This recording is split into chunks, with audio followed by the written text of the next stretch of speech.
Greetings, this is Eugene the Philosopher, the greatest living philosopher after the unfortunate passing of Quentin Robert de Nameland, who has been the greatest living philosopher before me. Now, the 20th century has been the time of triumph of one of the most outstanding scientists in all of history.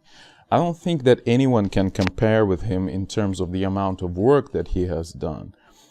I would say that his unsurpassed genius has illuminated the whole landscape of science and society in general. And I would go as far as to say that his name has become, almost like a synonym for terms like genius, smart man, like a bright mind, etc., etc. And this scientist's name, of course, is Albert Einstein.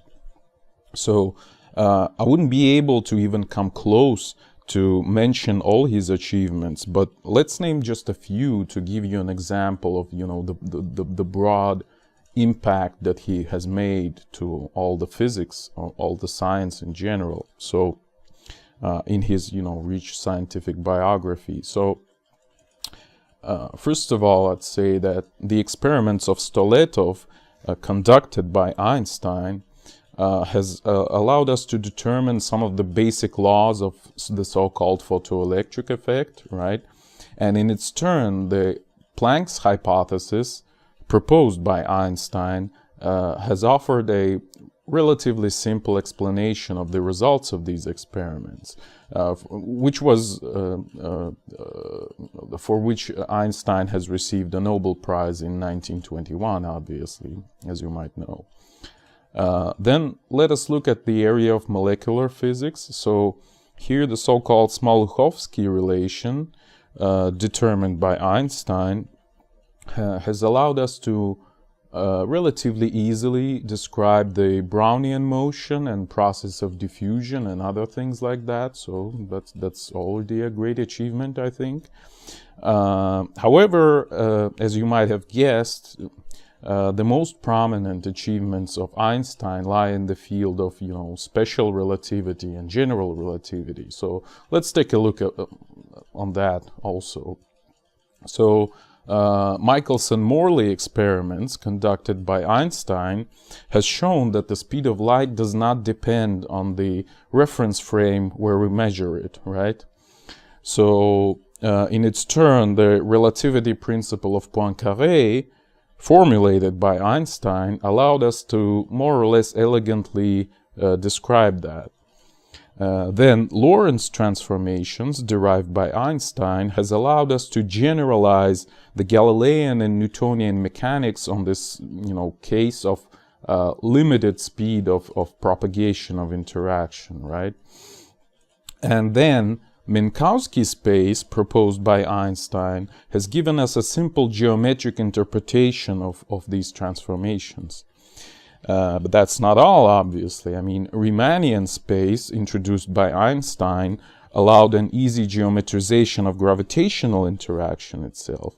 And then Noether's theorem, developed by Einstein, has made possible the introduction of energy-momentum tensor, which, in its turn, allowed us to derive the gravitational equations of Hilbert, also derived by Einstein. So as you can see, the list is very, very long, and we could continue forever, basically. So I don't know, I could just barely mention how Einstein derived the concepts of Abelian group, the Kronecker delta symbol, the Levi-Civita pseudo-tensor, Ricci tensor, Lie groups, etc. So you can already see how big of an impact Einstein has made on the whole field of tensor analysis, differential geometry, all these vital areas for the modern physics, basically, including the relativity theory. So yeah, what kind of physics would we have today if it wasn't for Einstein? We'd probably never know of Bose statistics. We'd probably never know of Debye temperature formula for a solid body.